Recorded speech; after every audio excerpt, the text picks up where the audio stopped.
Recipe लिएर आएका छौं।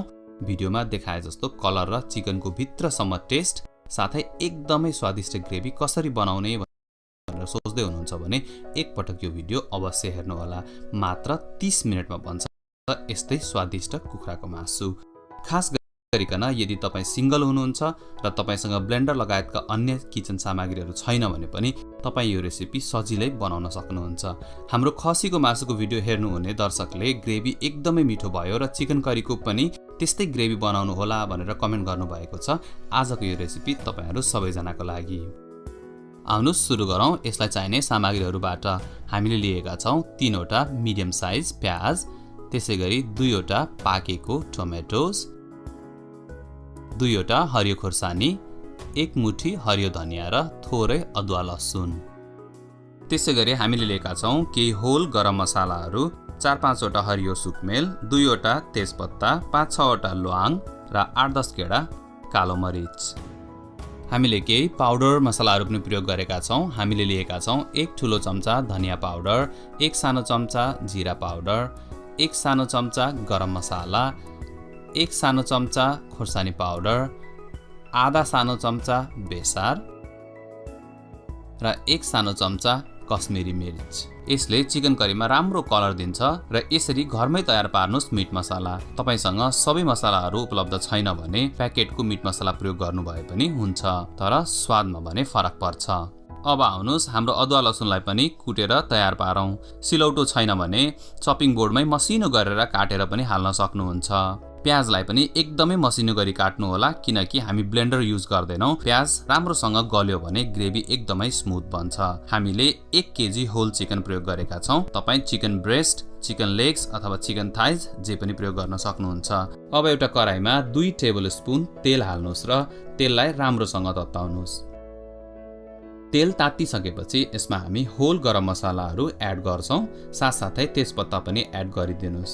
होल गरम मसालालाई 1 देखि 2 मिनेटसम्म तेलमा राम्रोसँग फ्राई गर्नुस्। यसरी फ्राई गर्दा होल मसालाको फ्लेभर तेलमा आउँछ र एकदमै मग वासना आउँछ। अब हामी यसमा मसिनो गरी काटेर राखेको प्याज एड गर्छौं। प्याज फ्राई गर्दा हामीलाई 5-7 मिनेट लाग्न सक्छ। प्याजलाई लाइट ब्राउन हुन्जेलसम्म फ्राई गर्नुहोला। यसो गर्दा प्याज गल्छ र ग्रेभी एकदमै स्मुथ बन्छ। प्याज क्यारामेलाइज्ड हुँदा एकदमै स्वाद बढ्छ, त्यसैले हतार नगर्नुहोला। प्याजलाई राम्रोसँगले फ्राई गर्नुहोला। प्याज फ्राइड भइसकेपछि मात्र चिकन एड गर्नुहोला। यतिखेर हामी नुन वा बेसार हाल्दैनौं किनकि चिकनको कलर कसरी चेन्ज भइरहेको छ त्यो हामीले देख्न सक्छौं।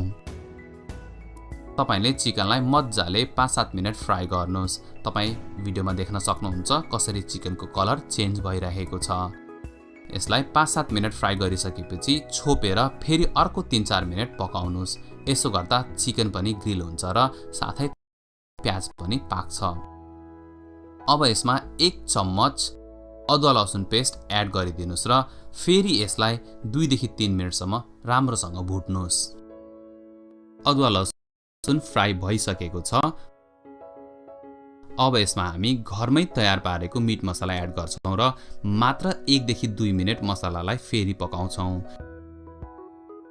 पाउडर मसाला एकदमै छिटो डढ्छ, त्यसैले ध्यान दिनु होला।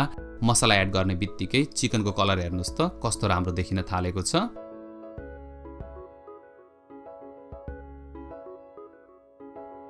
अब यसमा मसिनो गरी काटेको टोमेटो एड गर्छौं।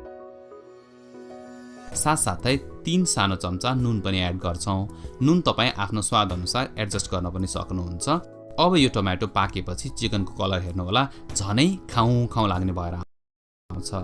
कुनै पनि डिश बनाउँदा स्वाद त राम्रो हुनु नै पर्छ, साथसाथै लुक्स पनि एकदमै राम्रो हुनुपर्छ। वास्तवमा जिब्रोले स्वाद लिनु भन्दा पहिले आँखाले हेर्दा एट्र्याक्टिभ देखिनु पर्छ। टमाटर पाकेर ग्रेभीमा मिसिसकेको छ। ल कलर हेर्नुस् त, छैन त एकदमै खाउँ लाग्ने। तपाई यो कुखुराको मासुलाई यत्तिकै चिउरा, भुजा अथवा भातसँग सर्भ गर्न पनि सक्नुहुन्छ। तर तपाईलाई झोलवाला मासु मन पर्छ